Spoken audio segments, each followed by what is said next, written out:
Hi everyone, so let's continue the discussion. So we have seen that what is the equation for magnetic field due to a straight current carrying conductor?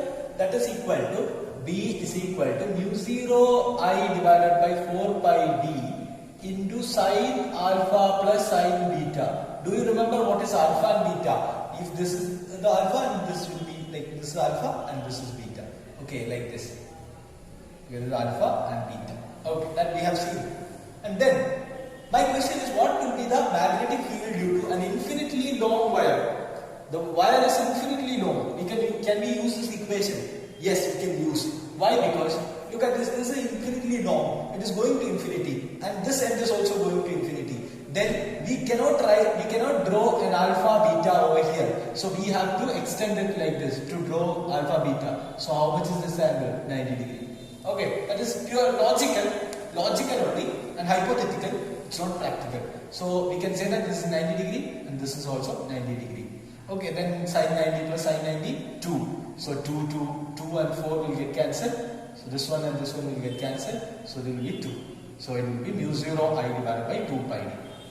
Alright, so again, if one end is going to infinity, other end is fixed. For example, the point P is here, this end is fixed. And this end is going to infinity. Then how much will be this angle? This angle will be 0. And what about this angle? This is equal to 90 degree. Okay. So mu 0 I divided by 4 pi d. That is the equation. And suppose another case. There are plenty of cases. Another case. Suppose this is a current carrying straight conductor and this is a perpendicular bisector. D is the perpendicular bisector. And this is A by 2 and this is A by 2. Then and nothing else is given. I mean, we do not know what is the angle and all. You can find out the value, and how do you find out? You can draw like this. And if you know this value, root of A square by 4 plus B square. This is also like that. So then B value will be equal to mu 0 I A divided by 2 pi d root of A square plus 4D square. I think you have been getting it, right? So listen, this is very simple. Instead of alpha and beta, why do we need alpha beta? Because we know this one, right? Sine alpha, sine beta we can find out. Because we know this side and this side. This is 90 degree, right? Because it's a perpendicular bisector. Alright. So this is what are the different cases in the case of straight current carrying conductor. Next is what is this? It's a circle. It's a current carrying circular conductor, and at the center, how much will be the value? At the center, mu 0 I divided by 2r. This is very important. Why I am discussing this? Before discussing this, because this is very important in the sense I will give you some more idea about this in the coming video. So look at this, mu 0 I divided by 2r. This is every time you have to know this in your mind.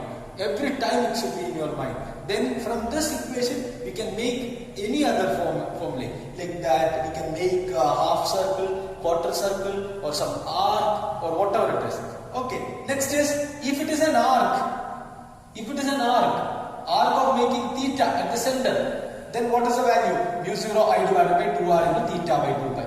Mu 0 I divided by 2r into theta by 2 pi. So here, if theta is equal to pi, then put the value pi by 2 pi.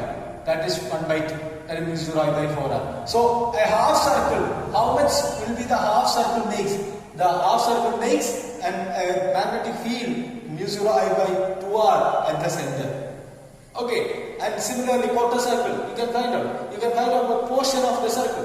You can find out everything. Alright, so that is the thing. Then we'll discuss more example. Okay, alright. So next is a circular coil. This is another important one application of biochemistry. Okay, so what is the property? I am not going to derive it. So this is R is the radius and this distance is x. We want to find out the magnetic field strength at this point P. Okay, so the distance from the center is x. And how much will be this distance? Root of r square plus x square. Then magnetic field is equal to mu 0 I divided by mu 0 I r square divided by 2 into r square plus x square all raised to 3 by 2. This is super important. So B is equal to mu 0. This is mu 0. Okay.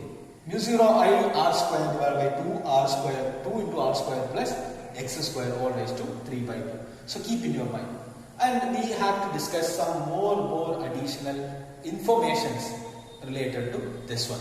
First one you have to know, if r square is very greater than x square, that is nearer to this, or I can say that what if x is equal to 0? What if x is equal to 0? Which means that is at the center.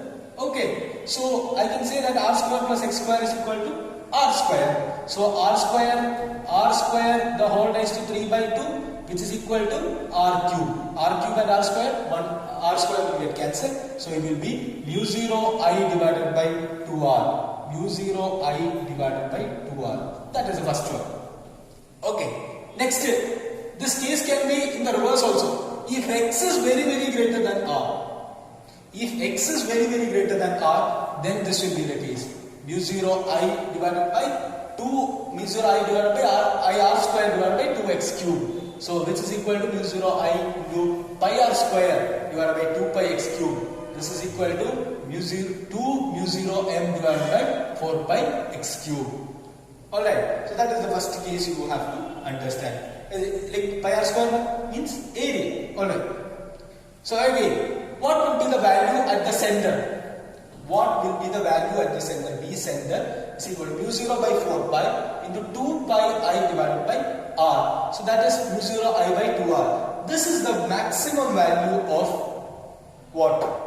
Magnetic field. This is the maximum value of magnetic field. And also we have seen on the axis value and the center value or the maximum value. So B center divided by B axis, divide this one with this one, you will get 1 plus x square by r square all raised to 3 by 2. Okay, in some problems we can use this. B center divided by B axis is equal to 1 plus x square by r square all raised to 3 by 2. Okay, we have to discuss some more things about this particular thing, and we will discuss that.